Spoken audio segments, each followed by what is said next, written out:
কার সাথে যোগাযোগ করব যে আমাকে কেন ডাকা হয়নি বা কেন কি করলো, এটা কে আছে এখানে আমাদের সাথে যোগাযোগ করার মতো?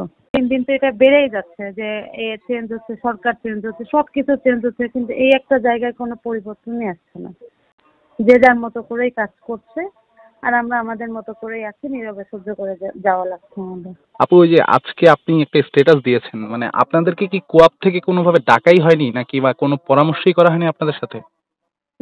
না, আমার সাথে তো করা হয়নি। বাকি কারোর আলোচনা এখনো শুনিনি কারোর সাথে করেছে। আমার সাথে কোনো আলোচনা হয়নি। না, আপনাদের কষ্টটা আসলে কি নিয়ে আপু, মানে এই ব্যাপারটাতে? এই ব্যাপারটাতে এটা তো আমি জানি যে ক্রিকেট অ্যাসোসিয়েশন মানে ক্রিকেট ডেভেলপমেন্টের উপরেই কাজ করছে। তো সেখানে যে পুরুষ ক্রিকেটারদের অনেককে দেখা গেছে ওখানে। মানে সর্বনিম্ন 2-3 জন হলেও নারী ক্রিকেটারকে দেখতে পারলে হয়তো বা আরো মানে উৎফুল্ল লাগতো।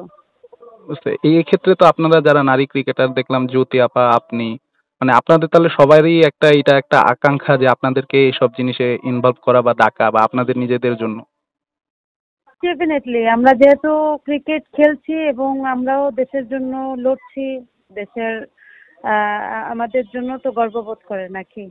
অবশ্যই। এখন সমস্ত ক্ষেত্রে তো আমাদেরও অবদান আছে। তো এই সমস্ত ক্ষেত্রে আমরা কেন পিছিয়ে থাকবো বলেন? জি আপু, সেটাই। আক্ষেপ তো অবশ্যই থাকা উচিত আমার মনে হয়। মানে আপু, এরপরে কি আপনারা আর কি যোগাযোগ করেছেন আপনাদের পক্ষ থেকে, বা আপনারা বিসিবির সাথে, বিসিবি তো না, মানে প্রাক্তন কোনো ক্রিকেটারের সাথে কথা বলার ট্রাই করেছেন কিনা? আমি এটা নিয়ে যোগাযোগ করব যে আমাকে কেন ডাকা হয়নি বা কেন কি করলো, এটা কে আছে এখানে আমাদের সাথে যোগাযোগ করার মতো? রাইট, বুঝতে পেরেছি। মানে এখন তাহলে আপনাদের মানে ইচ্ছাটা কি আসলে?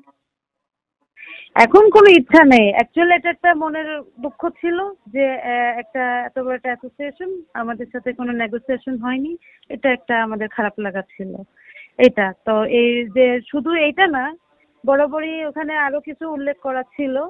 আপনি মনে হয় স্ট্যাটাসটা পড়েছেন। তো শুধু এইটা না, আক্ষেপের অনেক বিশেষ বিশেষ জায়গা রয়েছে। তো এরকম আর কতদিন চলবে আসলে, এটাই হলো গিয়ে আমাদের কোশ্চেন পয়েন্ট এখানে।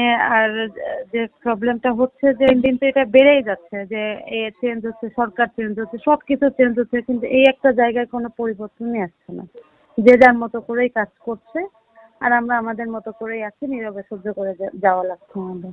যেহেতু বুলবুল ভাই এসেছে, নিশ্চয়ই এটার একটা বদল আপনারা চাইবেন। উনি এসেছে, উনি কি কি করছে, কি কি করেছে, অনেক কিছুই করেছে। এই যে সিনিয়র জুনিয়র নিয়ে আমাদের টিমে এত তোলপাড় চলছে, সিনিয়র জুনিয়র নিয়ে এই যে একটা গ্রুপিং সৃষ্টি হয়েছে, কই আমি তো কোনো গার্ডিয়ান দেখিনি যে তারা এসে আমাদের সাথে কোনো নেগোসিয়েশন করছে।